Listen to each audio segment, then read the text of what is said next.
Hello, ഇന്ന് നമുക്ക് നേന്ത്രപ്പഴം വെച്ചിട്ട് വളരെ ഹെൽത്തി ആയിട്ട് ചെയ്യാൻ പറ്റുന്ന ഒരു പലഹാരത്തിൻ്റെ റെസിപ്പിയാണ് കേട്ടോ.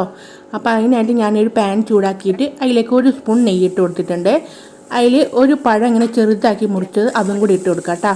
എന്നിട്ട് അത് നന്നായിട്ട് വഴറ്റിയെടുക്കുക. അതായത് ഇങ്ങനെ കളറൊക്കെ മാറി വരുമ്പോൾ വേണമെങ്കിൽ നമുക്ക് മുന്തിരി, ഉണക്കമുന്തിരി, കാഷ്നട്ട് ഒക്കെ ഇട്ട് കൊടുക്കാം കേട്ടോ.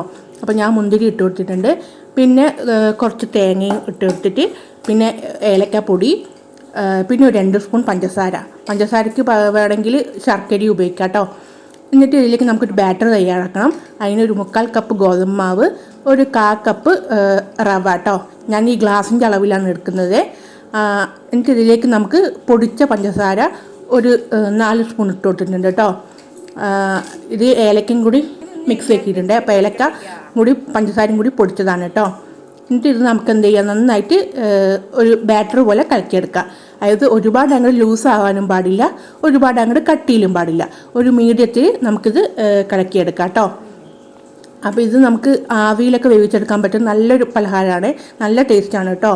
അപ്പോൾ ഇത് ഞാൻ കുറച്ച് കളറിന് വേണ്ടിയിട്ട് കുറച്ച് മഞ്ഞൾപ്പൊടി ഇട്ട് കൊടുക്കുന്നുണ്ട്. ഇത് ഓപ്ഷനിലാണ്, വേണമെങ്കിൽ ഒഴിവാക്കാം കേട്ടോ. അതേപോലെ കളറിന് വേറെ കളർ വേണമെങ്കിൽ ആഡ് ചെയ്യുകയും ചെയ്യാം. ശർക്കരയൊക്കെ ഇടുമ്പോൾ സമയത്ത് കളർ കറക്റ്റായിട്ട് ഉണ്ടാവും കേട്ടോ. ഞാനിപ്പോൾ പഞ്ചസാര ചേർത്ത കാരണം കൊണ്ട് കളർ കുറവായത് കാരണം കൊണ്ട് ഇട്ടതാണ്. എന്നിട്ട് ഇതിലേക്ക് നമുക്ക് ഒരു 1/2 ടീസ്പൂണ് അപ്പസോഡ ഇല്ലേ, അതായത് സോഡാപ്പൊടി, അത് ഇട്ട് കൊടുക്കണ്ടേ, ബേക്കിംഗ് സോഡ. പിന്നെ ഒരു നുള്ളു ഉപ്പും കൂടി ഇട്ട് കൊടുത്തിട്ട് നമ്മൾ നേരത്തെ വഴറ്റി വെച്ച പഴം ഉണ്ടല്ലോ അതും കൂടി ഇട്ട് കൊടുത്ത് നന്നായിട്ട് മിക്സ് ചെയ്ത് എടുക്കാം കേട്ടോ.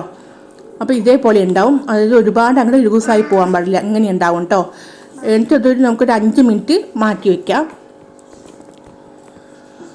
5 മിനിറ്റ് മാറ്റി വയ്ച്ചതിന് ശേഷം നമുക്കിത് ഒരു പാത്രത്തിൽ, ഇപ്പോൾ ഏതാണോ നിങ്ങൾ എടുക്കുന്നത്, ഞാൻ ഇതേപോലത്തെ ഇങ്ങനത്തെ കറിയൊക്കെ വിളമ്പാൻ പറ്റുന്ന അങ്ങനത്തെ ഒരു പാത്രത്തിലാണ് എടുത്തിരിക്കുന്നത്. അതിൽ നമ്മൾ എണ്ണയൊക്കെ ഗ്രീസ് ചെയ്തിട്ട് അതിൽ ഒഴിച്ച് കൊടുക്കുക. എന്നിട്ട് ആവി കയറ്റിയെടുക്കുക. അല്ലെങ്കിൽ നിങ്ങൾക്ക് മറ്റേ കേക്കിൻ്റെ ട്രേ ഉണ്ടെങ്കിൽ അതായാലും മതി കേട്ടോ. ഇത് കണ്ടോ, നല്ല അടിപൊളി പലഹാരമാണ്. നല്ല എന്താ പറയുക, കേക്കിനെ പോലെയൊക്കെ ഉണ്ടാവും. നല്ല ടേസ്റ്റാണ്, എല്ലാവർക്കും ഇഷ്ടമാവും കേട്ടോ. ഒന്ന് ട്രൈ ചെയ്ത് നോക്കുക, എന്നിട്ട് കമൻറ്റിലൂടെ അറിയിക്കാം കേട്ടോ. അപ്പോൾ അടുത്ത വീഡിയോ കാണാം. Bye bye.